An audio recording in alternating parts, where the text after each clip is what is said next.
and welcome back to another message reading from your counterpart with Keep of the Moon Tarot. So again, I'm going to do it in my usual style, which is doing it in groups. This seems to work because I feel like you can kind of watch the whole video and there might be parts from each group that resonates with you.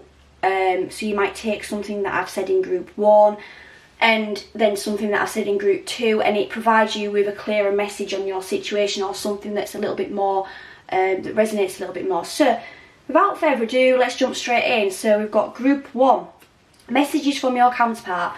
I'm going through an awakening. I know that you're the one that I want to spend my life with. The future looks bright for us. I promise to always love and protect you, and waiting for you to reach out. I don't think you can see that card there, hang on. So I'm definitely feeling like with group 1 at the moment, your person is going through an awakening. You know, we've got the I'm going through an awakening card.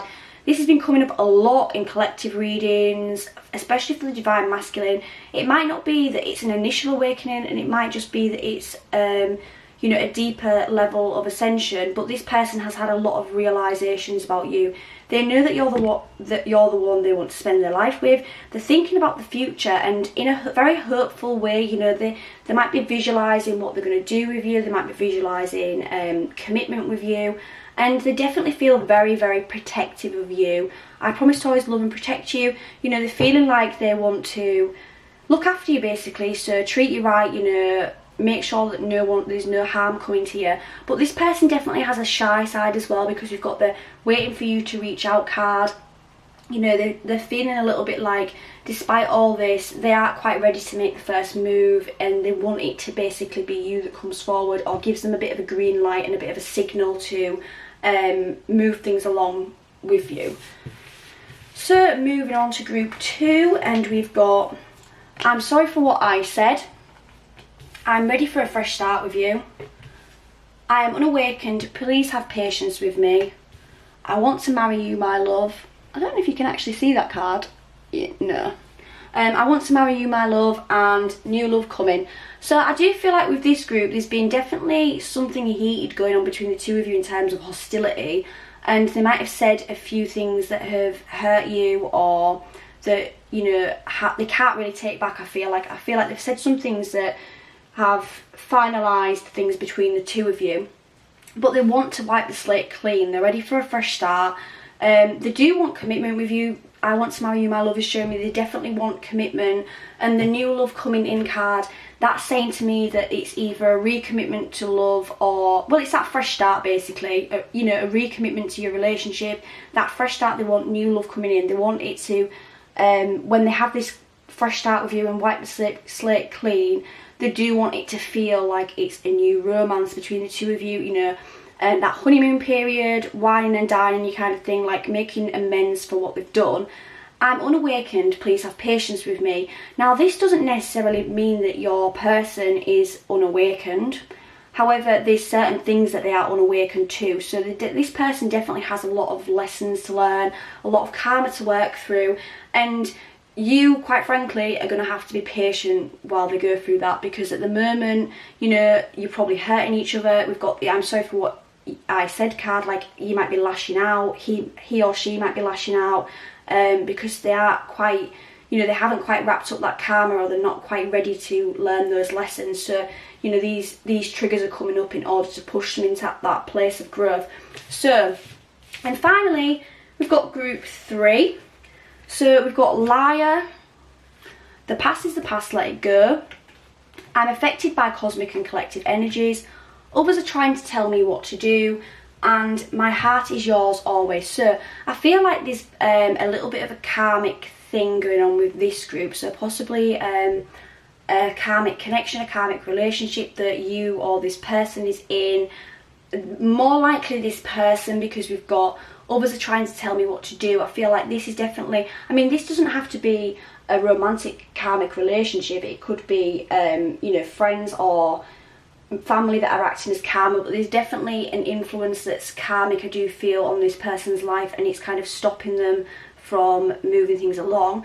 The liar card, that is another card that's kind of making me think that there's a karmic relationship that could be romantic, or because it's like they're lying or they're hiding their true self, and you know, they feel like they are a liar. It's definitely a vibe I'm getting, like they feel like they're a liar for something. So you know, they definitely, I don't feel like they're hiding things from you. In fact, with this kind of spread, I'm definitely getting the energy that your connection is very open and honest with each other, like almost like you do say what you feel, and you're able to communicate or express your feelings, or you have been in the past, like very, very open and honest with each other, which, you know, sometimes has hurt each other or sometimes has caused upset, but I do feel like that's part of your dynamic, is that you are really, really open and that you almost can't lie to each other. So I do feel like the liar card's definitely coming in for this karmic relationship or connection that I'm picking up on, and they are feeling like they are a liar for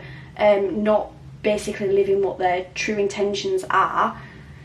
The past is the past, let it go. I do feel like this links to both parties, you and your person. You know, there's some baggage here that needs to be let go of, some past hurts, I do feel, which, you know, is often the case, especially if you are when you're in separation. You know, I do feel like this person might be struggling to kind of let go of certain things. It's almost like it lingers and it plays on the mind. You know, there might have been things that have been said or situations that have happened that they have since been kind of apologised for or worked out, but they're thinking about those and going back to those at times and thinking, okay, so when that happened, that made me feel like that, and it worries me because my person might not want me. Or, do you know, like, there's definitely a lot of worry about the past, and I feel like this person may even have anxiety. So, you know, they might have a lot of anxiety or be prone to getting anxious a lot, and it is because they are ruminating on the past, basically. Like, there's definitely a need for them to really let go of the past, because when you have anxiety, what triggers anxiety is thinking about the past or thinking about the future. So there's a need for this person to kind of live in the now, but I do feel like their now isn't what they want, and that's probably why they are reminiscing back and over-analysing past situations or thinking too far forward and wondering what's going to happen, and it's just causing heaps of anxiety for them. So I'm affected by cosmic and collective energies. This person's very in tune. They're very intuitive. They're very in tune to what's going on. They are affected by collective kind of things that are going on in the energies. So, you know, obviously I do my collective readings, which don't always apply to everyone. Not everyone resonates with them, but within certain waves you will. And this person is probably, you know, one of those waves where they are feeling like, you know, they're moving through the same things as others.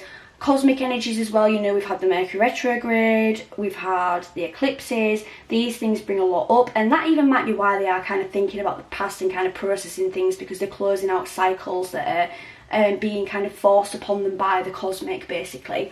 My heart is always yours. This person knows that you are the one. Like, they know that you're the person that they want to spend the rest of their life with. They know that basically there's nobody else. So even if they are in a karmic relationship that is romantic, this person isn't for them. They don't want it anymore. It's just a case of being able to figure out the karma and work through it. That they've definitely got very, very deep feelings, and I don't feel like they've ever felt like this about anyone else or ever will, basically. So that's all I've got for the messages. I do hope you've enjoyed it, and I hope to see you again in the future. Thank you.